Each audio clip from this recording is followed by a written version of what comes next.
শিক্ষার যে প্রসার এবং প্রচার সার্বিকভাবে তার কাজ তিনি করেছেন, এবং তার জন্যই রাষ্ট্রসংঘ আমাদের রাজ্যকে এবং আমাদের মুখ্যমন্ত্রীকে সম্বর্ধিত করেছেন। তার কারণ একটা পরম্পরা আমাদের দেশে চালু হয়ে আসছিল যে নারী মানেই তিনি অবহেলার পাত্র। শিক্ষার মেধার যোগ্যতা থাকা সত্ত্বেও শুধু নারী হওয়ার কারণে তারা বারবার সমস্ত ক্ষেত্রে সমাজ তাদের বঞ্চিত করার চক্রান্ত করেছে। ধরুন, একটা পরিবারে যদি একটা পুত্র সন্তান এবং একটা কন্যা সন্তান জন্মগ্রহণ করে, যেমন পরিবারের সবচেয়ে ভালো খাওয়াটাও সে খাবে, পড়াশোনা করার সুযোগটাও সে আগে পাবে।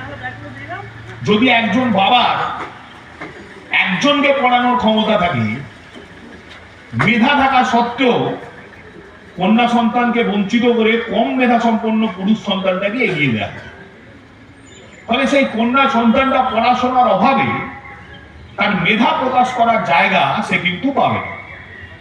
মাননীয় মুখ্যমন্ত্রী কন্যাশ্রী প্রকল্প তৈরি করার পর হিসাব অনুযায়ী আমরা দেখতে পাচ্ছি মহিলা শিক্ষার হার আজকে অনেক বেড়েছে।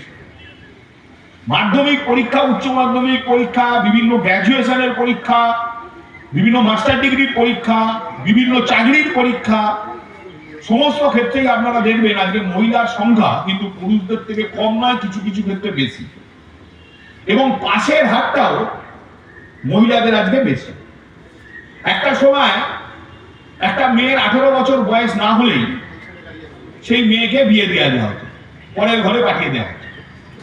কিন্তু আজকে মহিলারা সেই সাহস পেয়েছেন, তার কারণ সরকার তার সঙ্গে আছেন, তাই তার পড়াশোনা বন্ধ করে বিয়ে দিতে চাইলে তারা কিন্তু নিজেরাই গর্জে উঠছেন বা তার বন্ধুরা প্রতিবাদ করে প্রশাসনকে খবর দিচ্ছেন, এবং আমাদের প্রশাসনের পক্ষ থেকে তৎক্ষণাৎ সেই মেয়েটিকে যাতে অল্প বয়সে বিয়ে দিয়ে তার জীবনটা নষ্ট করা না হয় তার জন্য আমাদের প্রশাসন লেভেলে সর্বদা অ্যাক্টিভ ভাবে কাজ করছে।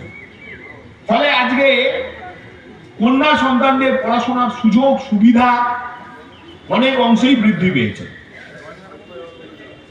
এবং তার সঙ্গে সঙ্গে লক্ষ্মীর ভান্ডার আজকে একটা গ্রামীণ গরিব মহিলাকে স্বনির্ভর করেছে।